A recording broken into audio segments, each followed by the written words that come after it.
Which companies have pricing power? Who accidentally tweeted out an earnings report during the trading day? And why should investors circle February 18th on their calendars? The answers to those questions and more straight ahead. Motley Fool Money starts now.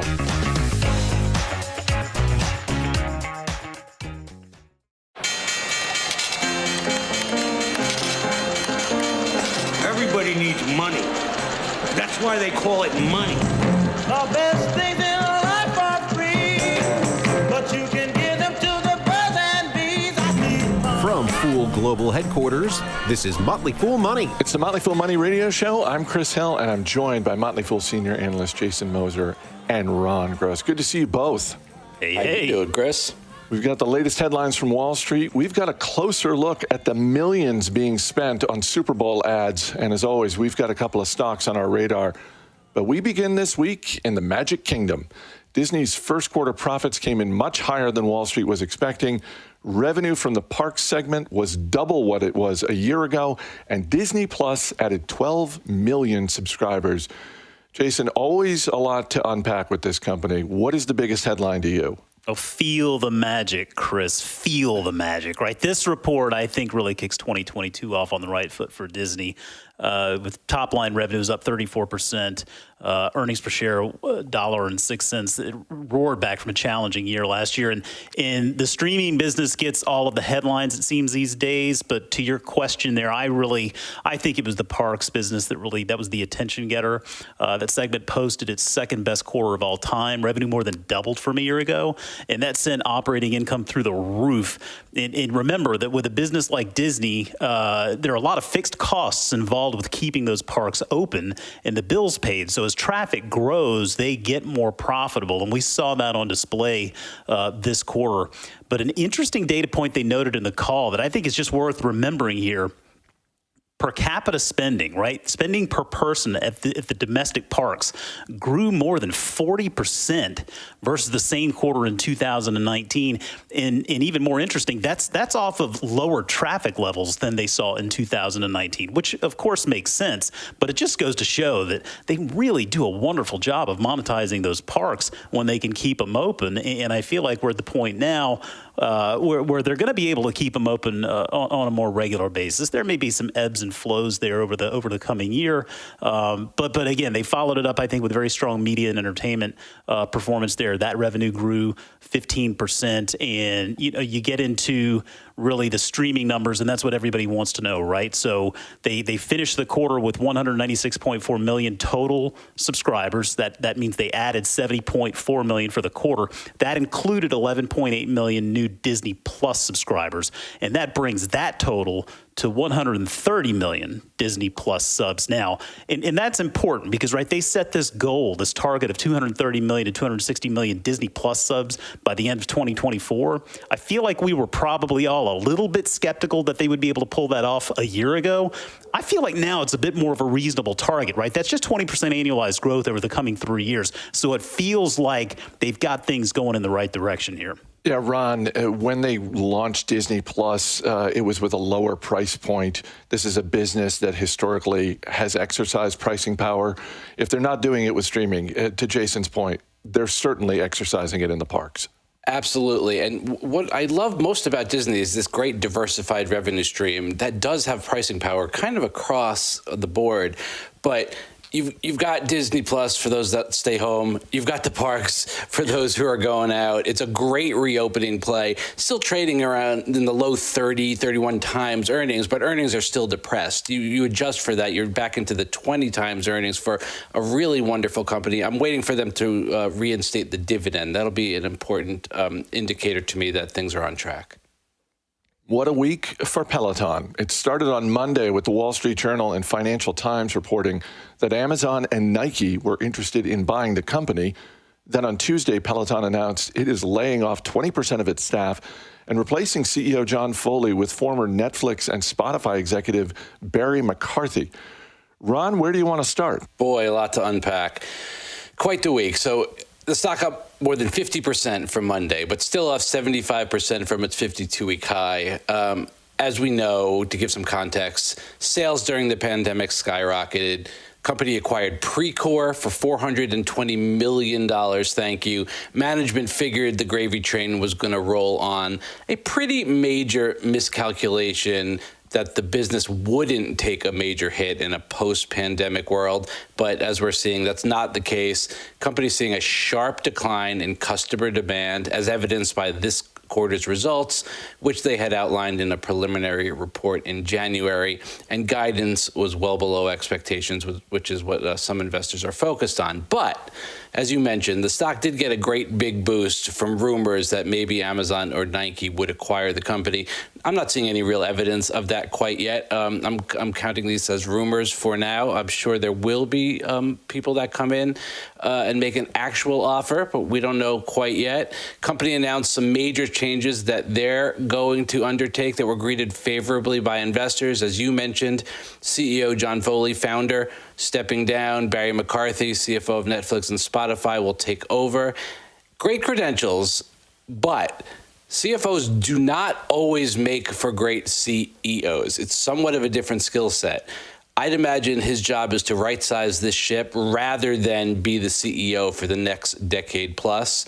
We'll see how that plays out. Finally, undertaking a sweeping corporate restructuring aimed at saving $800 million annually, laying off 2,800 workers, reducing marketing, rethinking their brick and mortar locations, reorienting their supply chain to use third-party providers.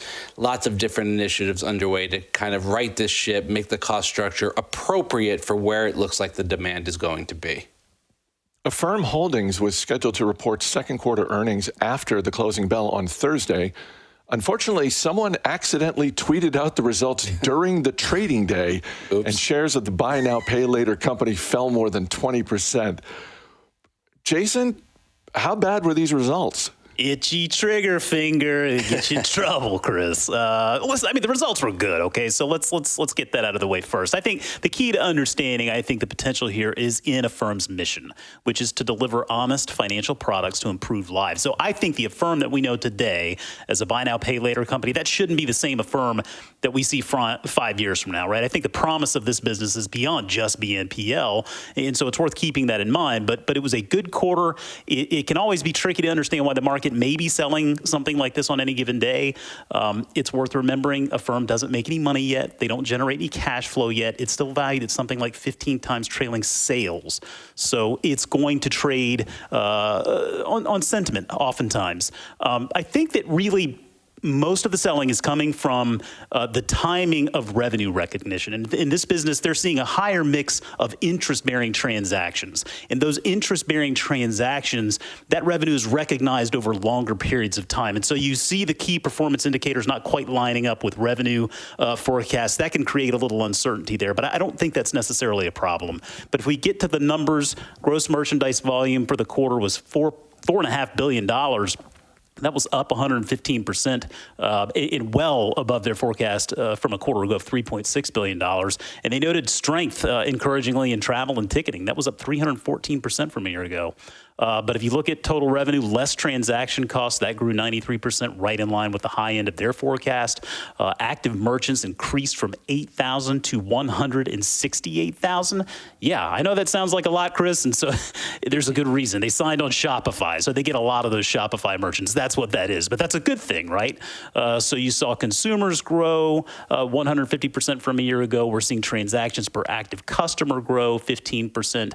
I think all in all, the business is headed in the right direction. The selling could be maybe a mix of that itchy trigger finger and perhaps some questions on the revenue recognition. But all in all, I think the business continues to perform well. I have to say, in the increasingly automated world of investing, it's kind of nice to see that there's still a place for human error. There's still a role to play. It's nice to see, you're right. Similar stories this week for two beverage giants. Pepsi and Coca-Cola reported strong fourth quarter profits, but both companies warned about higher costs, which, Ron, really seems like a refrain we're going to be hearing from everyone in the consumer goods industry. Absolutely across the board, but those with pricing power aren't hurt as much as those without. As Warren Buffett, one of the main reasons he likes Coke, besides the fact that he loves cherry Coke, is that the company does have pricing power, and so does Pepsi. So both companies did report higher sales as they were able to actually increase prices.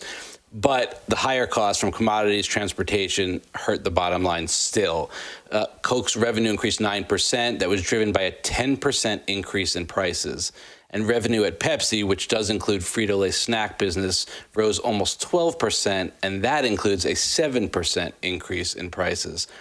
Both companies said inflationary pressures hurt profits. Costs rose for trucking, agricultural commodities, packaging, specifically aluminum, in a pretty big way. And Coke's operating income fell 28% for the quarter. Pepsi's operating income fell a little bit less, but did fall 9%. Both were actually better than expectations, which, as we know, is typically what the stocks react to. A couple notes from management. Coke said the fourth quarter of 2021 was the first period since the pandemic started that the volume of its sales in restaurants and other venues was ahead of 2019. Both companies are trying to right-size their portfolios. Coke is acquiring Body Armor sports drink. Pepsi selling their Tropicana juice business. I think we're going to continue to see pricing pressures and price increases from both companies for the rest of the year. Have you seen the lineup for Pepsi's halftime show at the Super Bowl? Impressive. I mean, I can't wait. Coming up after the break, we've got the latest on cybersecurity, consumer health, and most importantly, burritos. Stay right here. This is Motley Fool Money.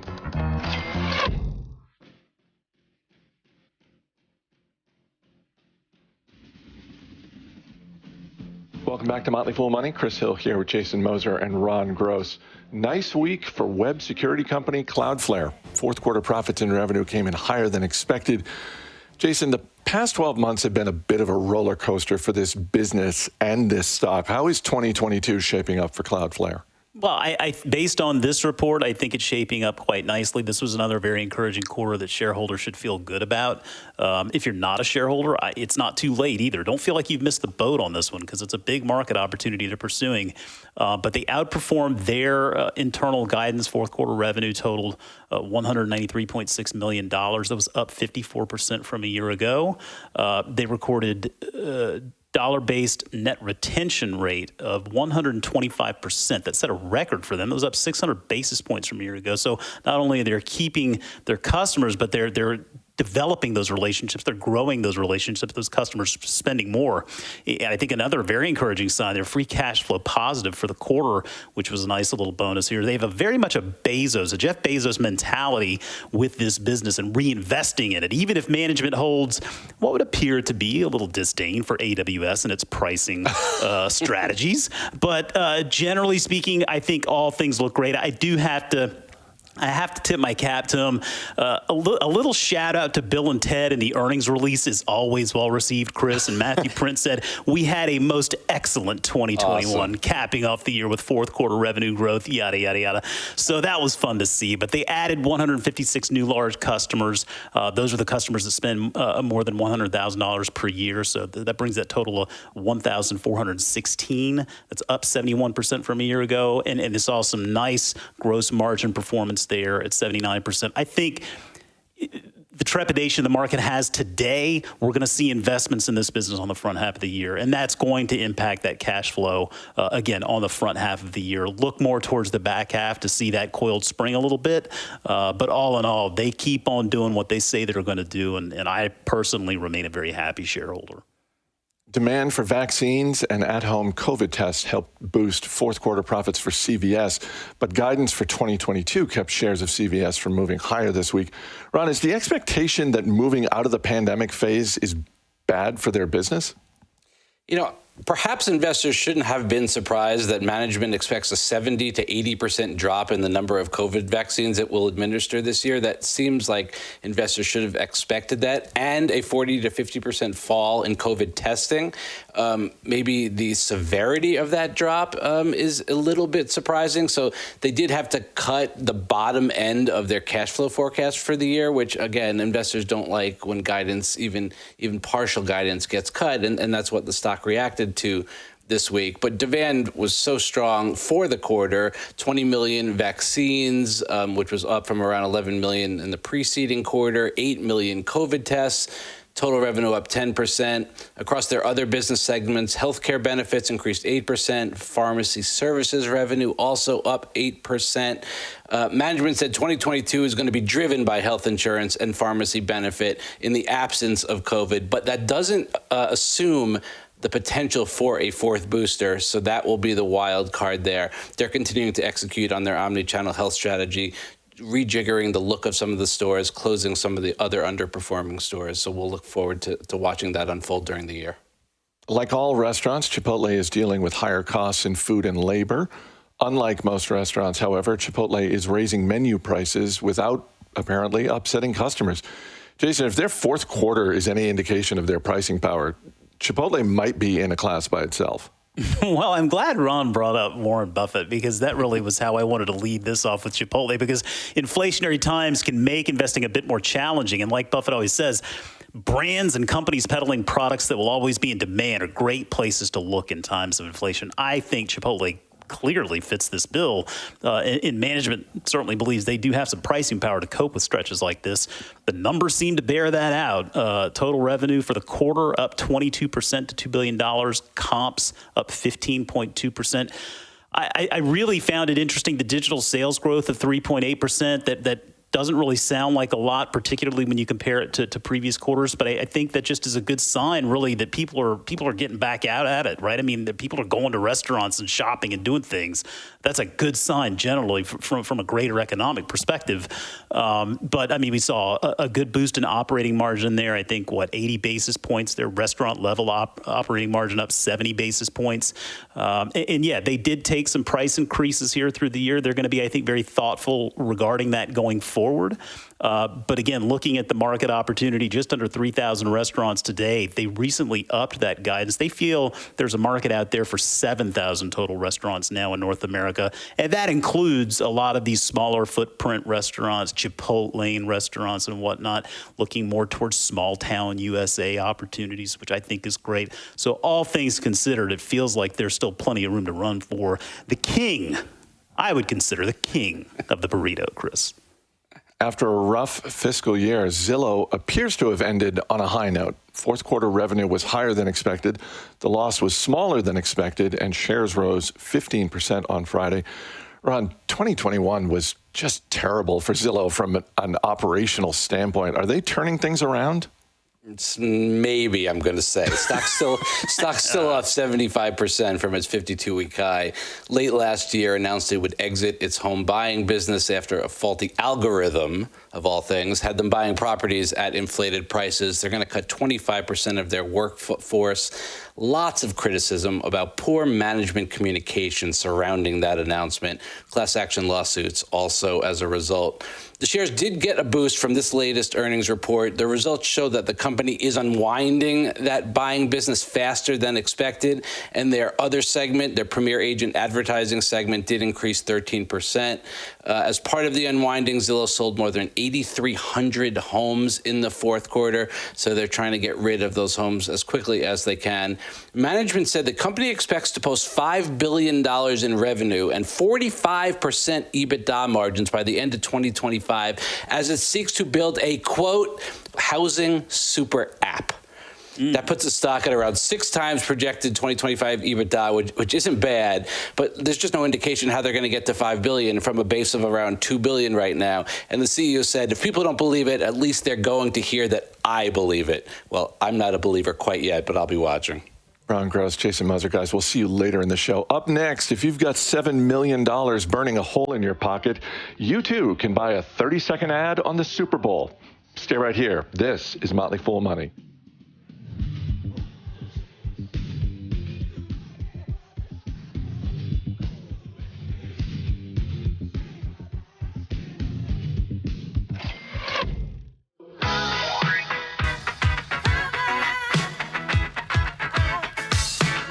Welcome back to Motley Fool Money. I'm Chris Hill. On Sunday, the LA Rams play the Cincinnati Bengals in Super Bowl 56.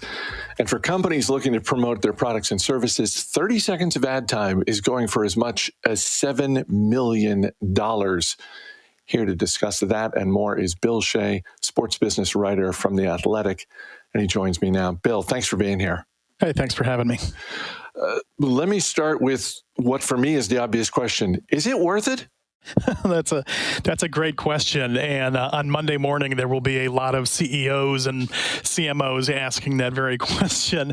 It really depends on what a brand or company or organization is trying to do. But if you want to get your name in front of as many people as possible, the Super Bowl is still the way to do that, because you get about 100 million sets of eyeballs for that 3 or 4 hours on Sunday. And you get a lot of casual viewers, people who don't particularly care about the Bengals or the Rams or football in general. You know, the TV commercials during the big game, as they say, become a cultural phenomenon. So, you get all sorts of folks watching, and brands know that. And if they want to move widgets or just get their name out there, I mean, this is one way, and albeit an expensive way, to do it. It seems like it's probably a little bit easier for the people who are just looking to get their brand out there. Speaking of which, Budweiser is back this year after taking a year off. And some of the usual suspects, Pepsi, Doritos, people are going to see those. I think people are used to seeing them year after year. Is it easier for brand advertisers as opposed to a business that is trying to drive some sort of action, like go to our website or something like that? Again, it comes back to what you're trying to accomplish. And in the age of social media and Google and Yahoo, you can track those metrics far easier than, 40 years ago with the famous Apple 1984 commercial. It turned out, at Apple's next quarterly earnings report, like, oh yeah, they sold a lot more computers or whatever it was back then. But companies like Budweiser and Pepsi, I mean, these are NFL sponsors already. They already have long relationships. If you do a clever ad and you're a young, small company trying to get your name out there, I mean, this is definitely one way to do it. Those are usually one shot. They don't come back. You see the occasional tourism ad or for some oddball place or something. So yeah, I mean, it's a calculated risk that you take, that you're going to get the brand recognition. And some of it is just for, hey, when it comes time to buy a new car, change insurance, whatever it might be, they just want their name in the mix. Like, oh yeah, I heard of so-and-so in the Super Bowl, just to think about it. And that's enough for some of these brands. For some of them, it's moving widgets. Sometimes it works and sometimes it doesn't. And there's a new chief marketing officer the next year. About 40% of the advertisers this year are going to be new to the Super Bowl. My first question is, where does that number rank? That seems like a high percentage, or is that sort of the norm that every year somewhere in the neighborhood of maybe a third to 40% are going to be new? From what I can tell, that's not an unusually high number. I don't think anybody's real shocked by that, because especially this year, you've got the crypto space, you've got the sports gambling space. There is room for turnover. For a lot of companies, it's a one-off, especially smaller, non-mega multinationals. It's a one-shot. You're going to spend that however many millions of dollars, and that's it. You've blown your wad, so to speak, on the Super Bowl commercial. You hope for the best. So that's not that doesn't strike me as a really unusual number, particularly during the last 2 years of a pandemic that has been rough on all of American life, including some of corporate America, obviously. Some choose not to come back just because it's a bad look or it's bad for the bottom line. So I'm not real surprised by that. You mentioned earlier that on Monday there are going to be some CEOs and chief marketing officers and probably some chief financial officers who are going to all be asking the same question: was this worth it? Is the risk of that higher for these newer advertisers? Because it seems like it would be higher for them as opposed to a business like Pepsi, which is sponsoring the halftime show and has been a steady advertiser for years. Yeah, the bigger advertisers, I mean, sometimes they deliver a clunker of an ad, but, these are multi-billion-dollar companies and, they have their marketing budgets to burn through. So it's not a real big risk for them unless the spot is some incredibly insensitive or stupid thing. But, how many corporations get canceled? But for the other companies, yeah, it is definitely a risk. And they're going to look at all of the tracking metrics to see, was this effective? And it's not always just on and the Monday following the Super Bowl, barring something terrible having gone wrong. It's what's the next quarterly earnings look like? Did you move the widgets? Is there an uptick in EBITDA or growth, revenue, things like that? So, and it's brand by brand what their success metrics look like internally. You mentioned Apple's iconic 1984 commercial. In the last, let's call it 10 years or so, is there maybe not an equivalent to that, but in the last decade, has there been an ad that is sort of held up as maybe the gold standard, sort of the aspirational, when companies are thinking about, look, we're going to write this big check, not only to buy the time, but to make the commercial, because some of these ads involve celebrities. There's, in some cases, it costs as much, if not more, to make the ad as it does to run the ad. Over the past 10 years, has there been something that's sort of been like, yeah, this is what we're shooting for. This is the success that we're trying to achieve? It's hard to be what they call sticky with these sort of things, especially in the Super Bowl. We're looking at potentially 70 plus ads. We tend to sometimes remember the duds. It's just a little outside of a decade now, but in 2011, there was the Super Bowl ad for Volkswagen with the little boy pretending to be Darth Vader and using the Force on the car. A lot of people remember that and still talk about that. That's viewed as a successful ad. There was one, and you have to forgive me, I can't remember which company it was, but it basically was I think an insurance commercial, and it involved a dead child, and that did not hit any of the right notes with anybody, and was a bit of a dud. But a lot of the bigger brands, the Super Bowl commercials are extensions of ongoing campaigns, your Spuds McKenzie's and things back in the day. But that 1984 Apple commercial, the 1984 George Orwell, that is still held up sort of as the gold standard. And that's really what set us on the path to what we see today as the Super Bowl, and being sort of an advertising showcase for casual consumers and not just NFL fans. In terms of entertainment, over the past 10 years, one of the big storylines has been the rise of streaming services, Netflix most obviously, but also Amazon Prime, which has pushed its way into the NFL with getting the rights to Thursday Night Football. When you think about the possibility of Amazon investing more in that space, the possibility of Apple with its streaming service, does the presence of streaming services almost guarantee that ad rates for the Super Bowl are going to continue to rise? Because just in the past year, we've seen the price go from about $5.5 million to, on average, around $6.5 million. Do the streaming services make that inevitable? Yeah, I think they definitely play a role, because we're in the heart of the streaming wars right now. None of those services are profitable to their parent companies. Everybody's looking to scale up subscriptions and usage. So commercials are part of the way to get it out there. And we're going to see some of that on Sunday. But I think it's the wider landscape with the broadcast industry. We've lost more than 30 million U.S. households, cable households. We were over 100 million 7 or 8 years ago, and now we're sitting around 70 million or fewer. So everybody's looking for ways to get eyeballs, to monetize them. But there's also sort of a reckoning in that we have a new normal. Not as many people, even though there are more people in America and the world, not as many people are watching in prime time. We're not going to see TV shows getting 40 million viewers, 30 million viewers regularly like we may have when we had 3 networks back in the day when I was a little boy in the 70s. So there's sort of been a repositioning of expectations. The Super Bowl is holding steady. It did drop in audience a little bit last year. I think that was part of the wider, 2020 into 2021 decline in people watching TV related to the pandemic. Over the past year, we've seen a rebound across almost all live sports. The people have returned to going to games, which I think helped. And I think the Super Bowl will recover an audience, and that alone, because it's the biggest thing. I mean, the top 30 programs, all-time audience in American history, all but 2 were the Super Bowl. So these networks are going to be able to name their price for some time to come. I was surprised they hit 7 million this year. That surprised me a little bit, and that maybe become the average in the next couple of years. And some of these companies are certainly going to be willing to write that check. Last thing, and then I'll let you go.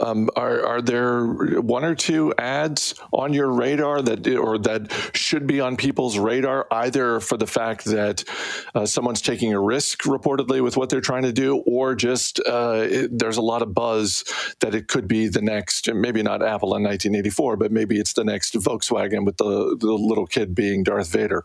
I've seen a lot of chatter about Planet Fitness and Lindsay Lohan, sort of a rebound for her after all of the tribulations she's been through.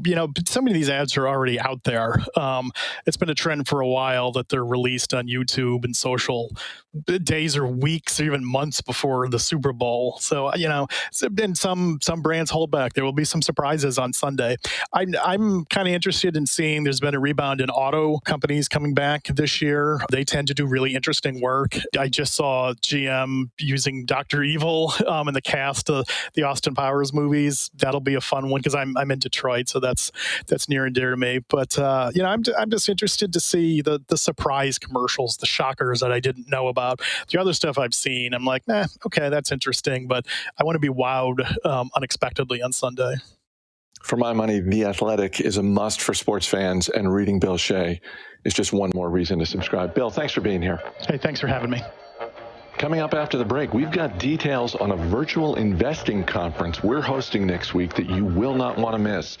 Plus, Jason Moser and Ron Gross return with a couple of stocks on their radar. So stay right here. You're listening to Motley Fool Money.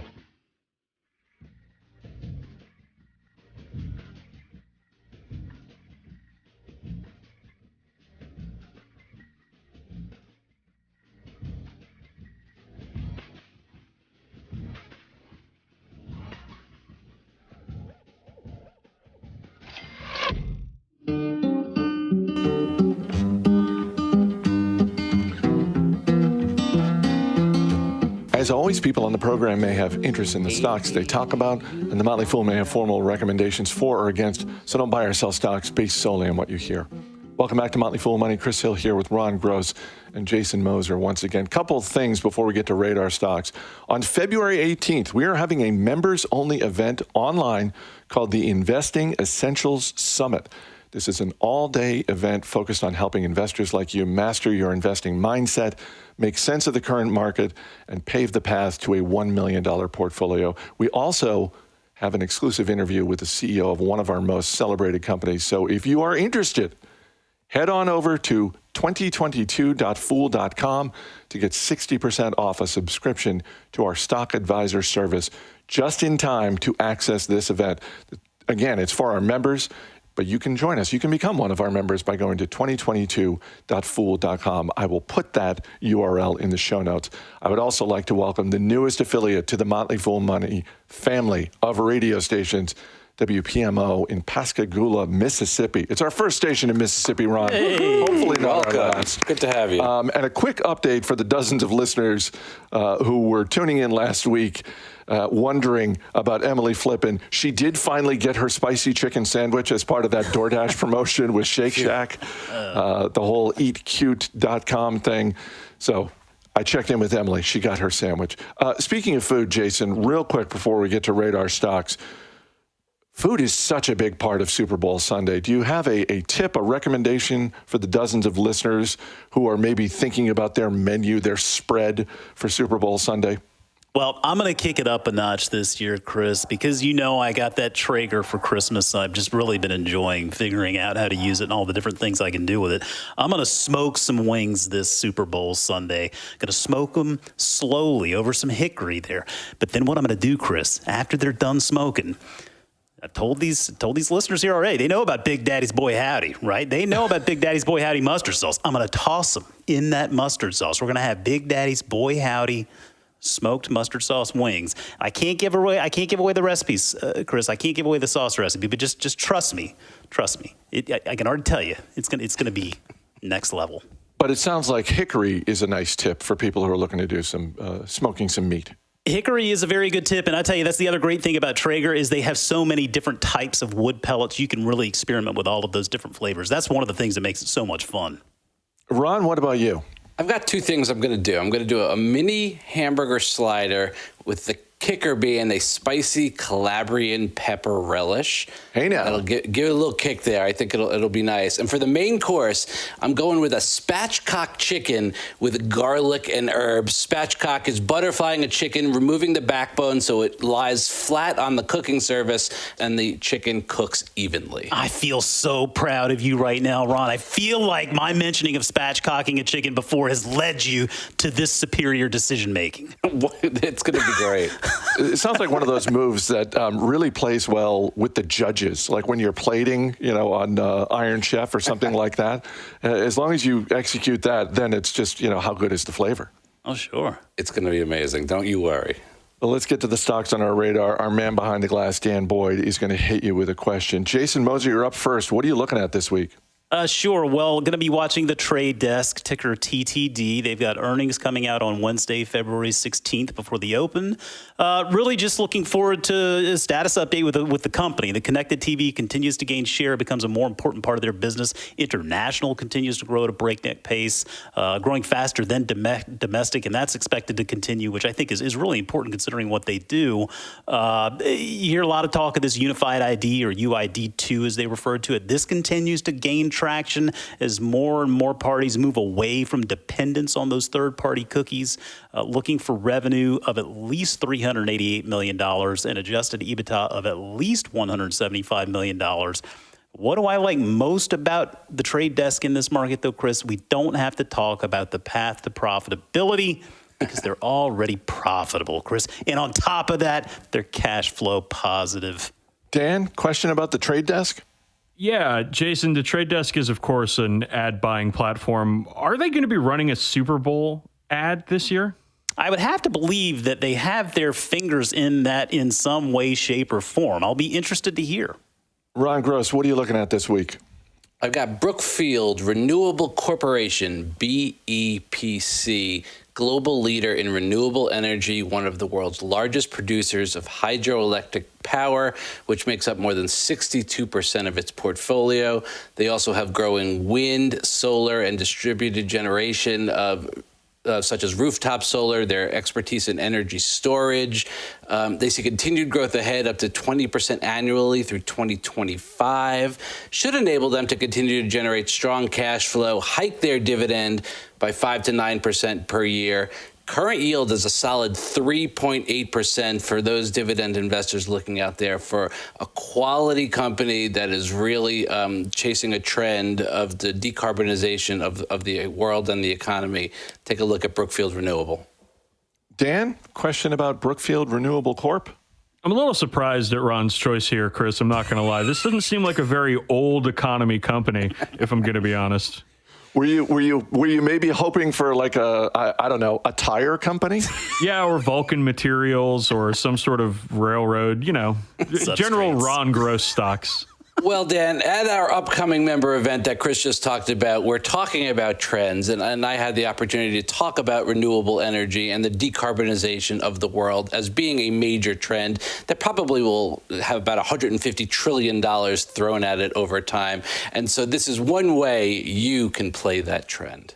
Dan, this is reminding me of the time, I think it was a couple of years ago when we were doing radar stocks, and Ron came out, I think it was with CRISPR, and we all, I think, fell off our chairs because we couldn't believe Ron was talking about cutting edge technology in the medical space like that. Do you have a stock you want to add to your watch list?